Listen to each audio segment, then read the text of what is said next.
Confronting grief is a journey that binds all of humanity, and yet it is a path often walked in solitude. Thomas McKinney's poignant book, Stepping Forward Past the Cemetery, offers a compassionate roadmap through the valleys of loss and the quest for hope. We're delighted to have this very talented author join us here today on Spotlight. We thank our team at Atticus Publishing for helping us put him in the spotlight today. And we ask viewers like you to support writers like him by subscribing to our channel and by purchasing this very, very important book. The links are below this interview. Tom, thanks so much for being our guest here today on Spotlight. Well, I'm honored to be here. Thank you for having me. It's my pleasure. It is a tough time to lose someone. And at one point in our lives, we will. This book will help people who have had a loss, who are brokenhearted. What drove you or inspired you to write this book? Was it out of loss also? Excuse me. Well, partly, but I've spent the last 11 years of my life actually working in the funeral industry. And when I started, I wanted to be a student of it, not just an employee. Hmm. And I started studying the way different people grieve and how they cope with loss, which is never easy for anybody. Even if the illness was prolonged, it's still a loss. Yeah. And looking at the way different people were handling, from the most dramatic to the most stoic, basically. And I started making some mental notes. And mind you, I'm not a professional writer, at least I don't consider myself one. I took a couple of writing classes in college and high school because I had to, and my papers came back with more red marks than anything else. But I knew I had to get this down on paper, and that the commonality is, for a lot of families, is they don't know what to do next. They don't know what the next step is. They just know they lost someone, so what do we do?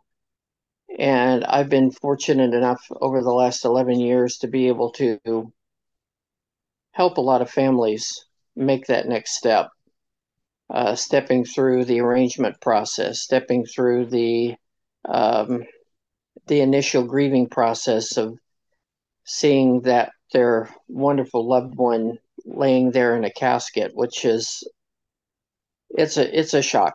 It really is. It is. And then going beyond that and helping them find that path where they can move forward and not get stuck in the mire of despair and hopelessness and wondering, what are we going to do? How can I survive? How can I get past this? The reality is it is a journey. It's not a process. Mm. It's not like we got a little scar on our hand, we can put a Band-Aid on. Well, the process is we put on the medicine and the Band-Aid, and pretty soon the scar goes away. Mm.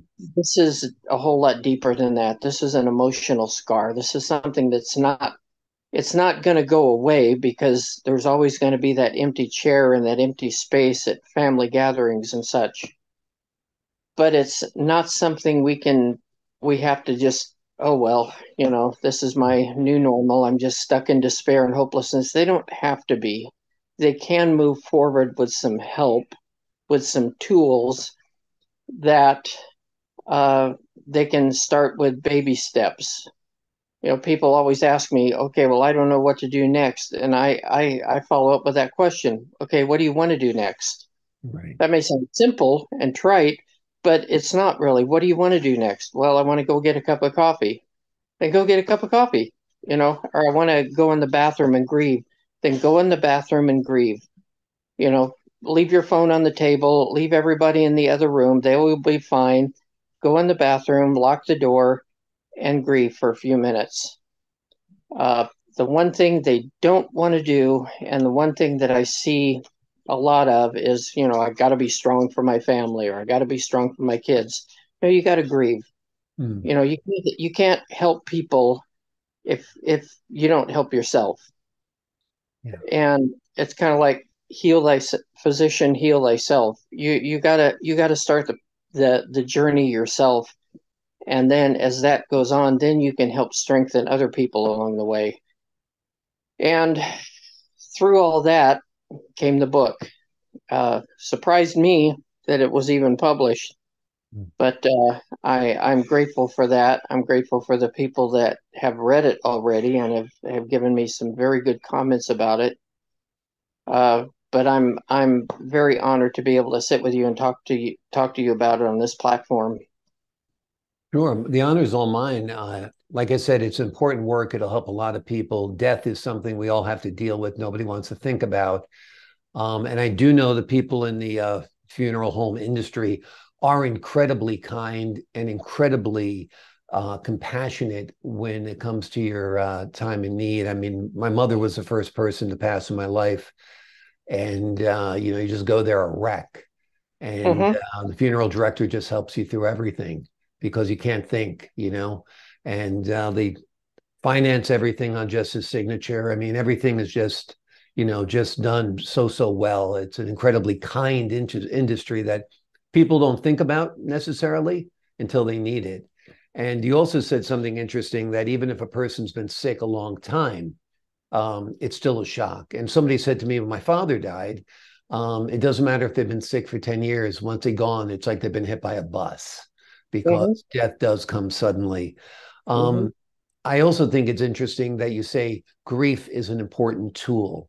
And that's one of the points you mentioned in the book as well. It's a tool that can transform the person's pain into support for others, right? Mm-hmm. Yeah, I like to think of it as God's comfort blanket. Yeah. Um, he's giving it to us to comfort us as we're going through that, but it's a big blanket. Yeah. All he's asking us to do is share that blanket with someone else that's doing it as well. And as we are, oddly enough, as we are sharing that with somebody else, we're actually helping ourselves as well.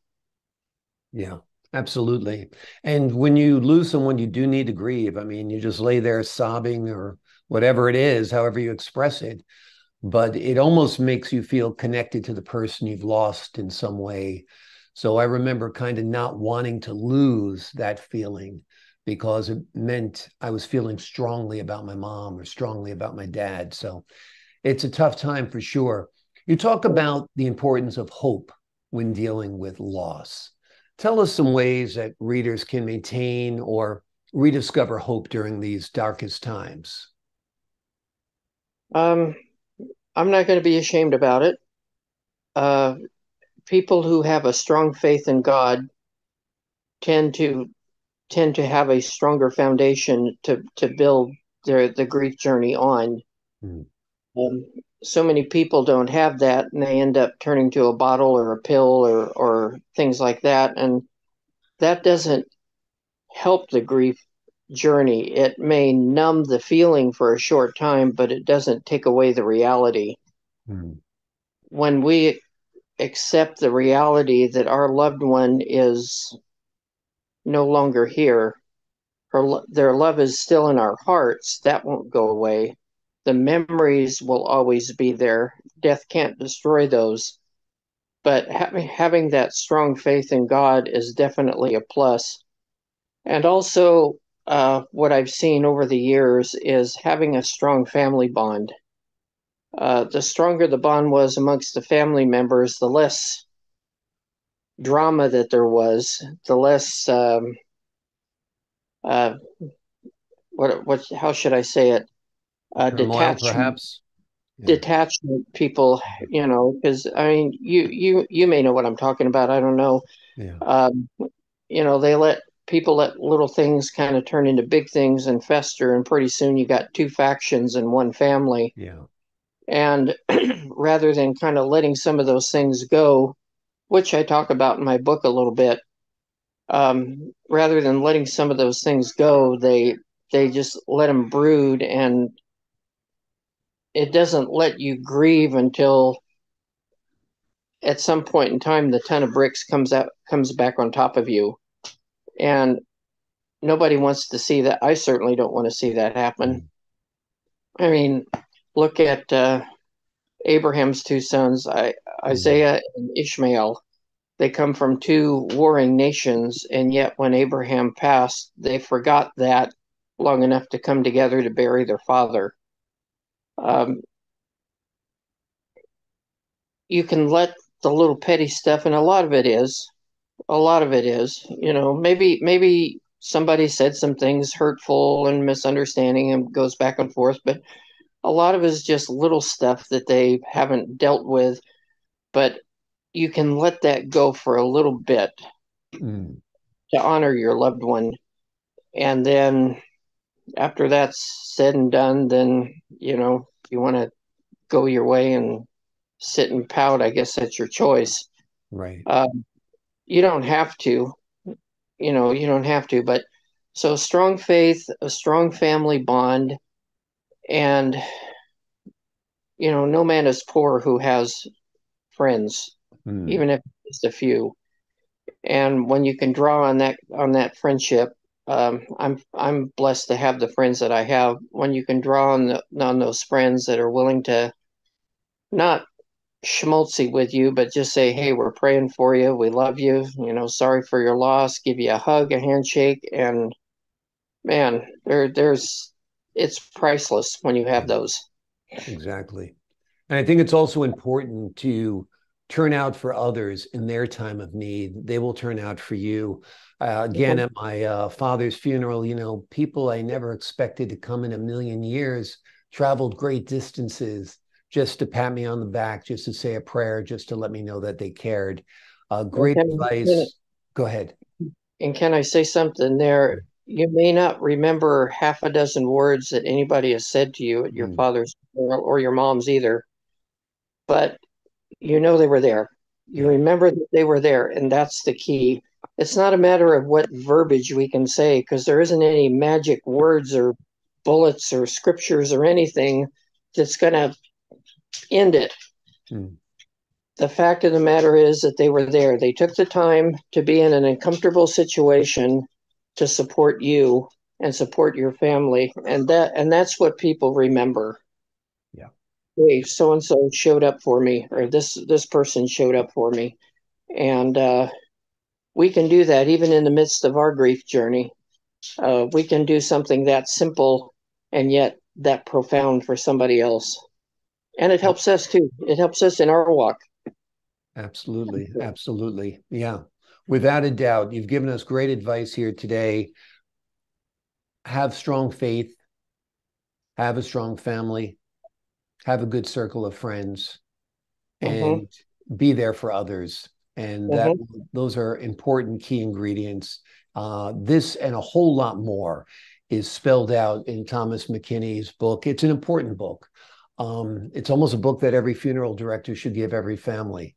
It is called Stepping Forward Past the Cemetery. So if you're still dealing with grief from a loved one, if you're going through it right now, if your parents are older and might deal with it, in the near future, this is an important book. Go ahead, I'm sorry. I don't know how much time we have left, but can I add something real quick? Absolutely.